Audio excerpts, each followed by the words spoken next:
Hi guys, good day. This is Teacher MJ. And our topic for today class is all about the special products, and we are focusing on the product of sum and difference of two terms. So without further ado, let's do this topic. So we will have plenty of examples class for you to really understand this one. Now when you multiply class the sum of two terms by the difference of the same two terms, in which you have the same first term and then you have the same second term, but you have plus and then minus sign. Therefore, class, your expected answer, that would be the square of the first term minus the square of the second term. Once again, class, when you multiply the sum of two terms by the difference of the same two terms, they have the same first term and then they have the same second term, but you have plus and then minus. Automatic, class, to get the answer, just get the square of the first term and then always minus sign and then the square of the second term. Easy as that, class, with regards to the product of sum and difference of two terms. Let's have example number 1, class, for you to understand this one. So we are multiplying the sum of two terms, x plus 7, this is sum of two terms, and then we are multiplying the difference of two terms, x minus 7, this is difference, right? We have plus and then minus, same first term and then same second term. Now to get the answer, class, very easy for this one, class. Get the square of the first term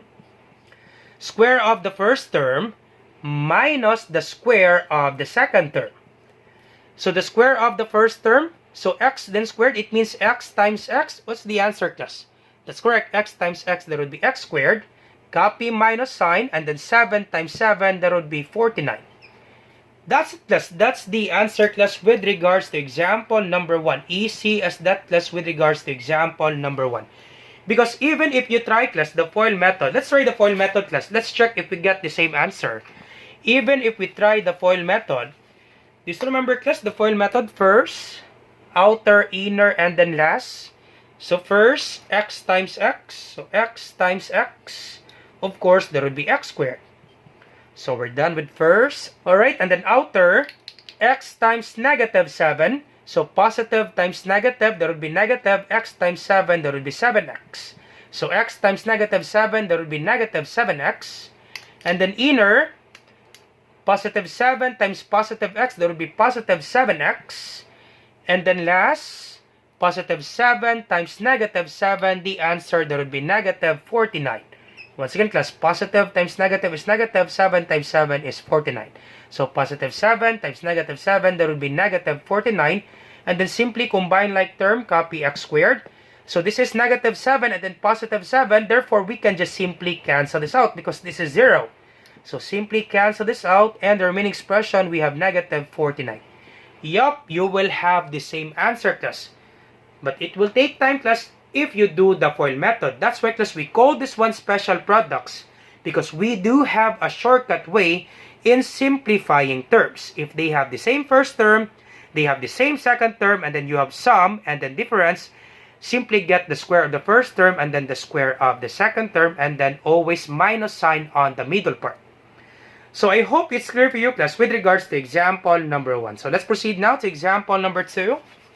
Alright, so let's proceed now to example number 2. So our given, we have quantity 3x plus 1. So we have the sum of the two terms, and then 3x minus 1, difference of the two terms. So check, they have the same first term and then second term. So once again, first thing to do, class, you get the square of the first term. So 3x, then quantity squared, and then always minus sign, and then get the square of the second term, so the square of 1. Alright, and then simply simplify this one. So once again, 3x quantity squared, it doesn't mean 3x times 2. This is not correct, class. 3x quantity squared, it means you multiply 3x by itself twice. This is 3x multiplied by 3x. You multiply 3x by itself twice. So 3 times 3, that would be 9. X times x, that would be x squared. Once again, class, x times x. Same base, copy the base. And then simply add the exponent. Understood that there's 1 here. So 1 plus 1, that would be x raised to the power of 2. So therefore, 3 times 3 is 9. X times x, that would be x squared. So this is 9x squared. And then copy minus sign.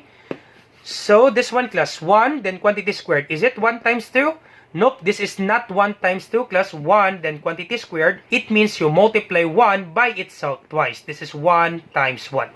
And 1 times 1, that would be equal to 1. Okay, so once again, class, 1 squared, it doesn't mean 1 times 2. It means 1 times 1. And 1 times 1, that would be equal to 1. Alright, so our final answer, we have 9x squared minus 1. Easy as that, class, with regards to example number 2. Easy, right, for this one? Alright, so let's have example number 3. Alright, so example number 3. So our given, we have quantity 2p minus 5n. And the other one, we have 2p plus 5n. So we have difference and then sum. Same first term and then same second term. So once again, get the square of the first term. So 2p, quantity, then squared, minus our second term, we have 5n, quantity, then squared. Alright, and then simplify this one. So once again, 2p, quantity squared, it means 2p times 2p. So 2p multiplied by 2p. So multiply first the numbers. 2 times 2 is 4.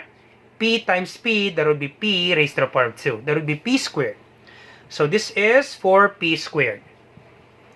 Alright, so 2p times 2p, the answer is 4p squared. And then copy minus sign, simplify this one, 5n multiplied by 5n. Once again, that's 5n quantity squared. It means you multiply 5n by itself twice. So 5n times 5n. 5 times 5 is 25. N times n, that would be n squared. So this is 25n squared.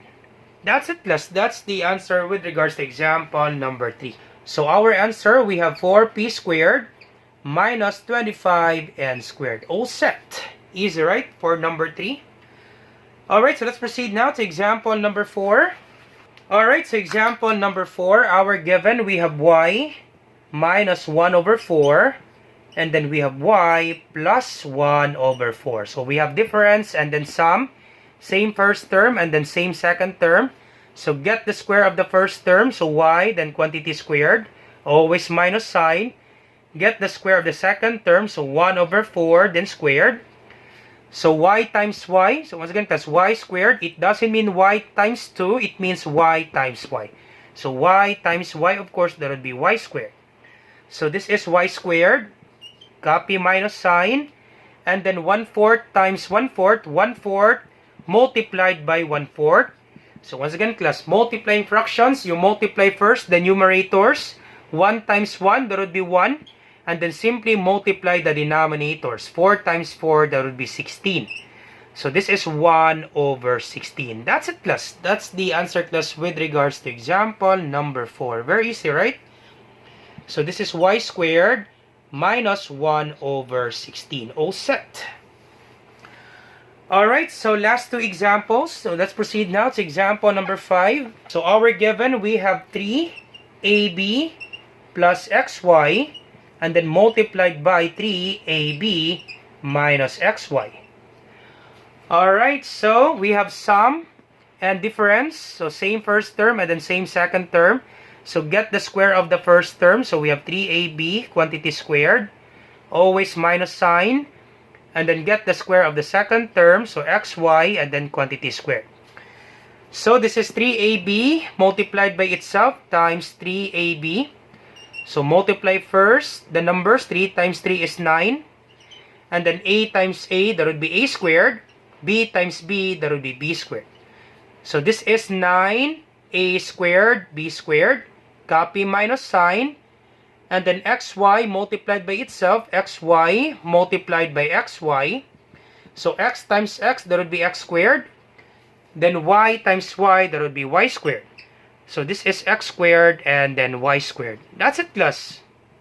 That's the answer, class, with regards to example number 5. Simply get the square of the first term and then the square of the second term. So our answer, we don't have enough space. So our answer, that would be 9a squared b squared minus x squared y squared. Alright, so last example, class. Example number 6. Alright, so our given, so that would be negative y plus 4 and then multiplied by negative y minus 4. Alright, so same first term and then same second term. We have sum and then difference. So get the square of the first term. So we have negative y and then squared. Minus, get the square of the second term. So 4 then squared. Alright, so this is negative y multiplied by itself, negative y. So negative y times negative y. Once again, class, negative y, quantity squared. It means you multiply negative y by itself twice. So negative y times negative y. So negative times negative is positive. Y times y, that would be y squared. So this is y squared. Copy minus sign. And then 4 squared. What's the answer, class? 4 squared. That's correct. That would be 4 times 4. And 4 times 4, that would be 16. So this is minus 16. That's it, class. That's the answer, class, with regards to example number 6. Easy, right, for this one? All set with regards to our example, class. So once again, class, I hope you learned something new today, class. Now, how about you try this one, class, and then you put your answer in the comment section down below. So we have quantity 2x plus 3y and then quantity 2x minus 3y for number 1. And then for number 2, we have 4p minus 1/2 and then quantity 4p plus 1/2. So you try this one, class, and then you put your answer in the comment section down below. Let me check, class, if you really understand our topic. So once again, class, if you like this video, do not forget to like, share, and subscribe. You share it to your friends and to your classmates so that we can help more students. Once again, this is Teacher MJ. Have a great day, class. Goodbye for now. Bye-bye.